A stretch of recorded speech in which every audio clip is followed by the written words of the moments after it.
নেন কাজ করেন। কাকা গাছ ছিঁড়ে ফেলছেন কেন? ছিঁড়ে ফেলবো না, আমার গাছে ফল নেই ভাই, আমার খুব খুব ক্ষতি হয়ে গেছে, আমার বিশাল ক্ষতি হয়ে গেছে। কারণ গাছে ফল না হলে কি করবো? আমার কারণ ফল না আসার কারণ কি? গাছ বীজ দিয়েছে, খারাপ বীজ। তো যা যে এটা কৃষি অফিসারকে জানিয়েছেন? না, জানাইনি আমি। জানাননি কেন? জানাবো না, আমার সেরকম আমি পর্যায়ে পড়িনি, আমি জানাইনি।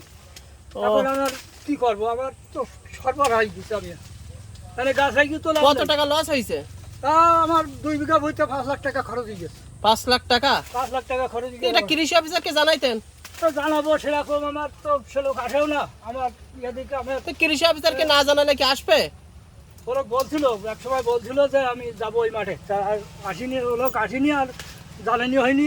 এই যে বীজটা এই যে ঢাকার থেকে, এই বীজ সেই ঢাকার অফিসাররাই খারাপ বীজ দিয়ে ফেলে। মানে আপনি বলতে আছেন কৃষি অফিসার এই মাঠের দিকে আসে না? না, মাঠের দিকে আসেনি। একটা খোঁজ নিলে হয় যে এই আমাদের যে 50 বিঘি জমি এরা ক্ষতি হয়েছে, তো এইগুলো তো দেখার তো দায়িত্ব একটু, যে মাঠে একটু আইসি দেখবে, তাও তো আসে না, দেখতেও আসে না। আর যে আমি আচ্ছা যদি এই এই যে- কথাটা বলবেন কৃষি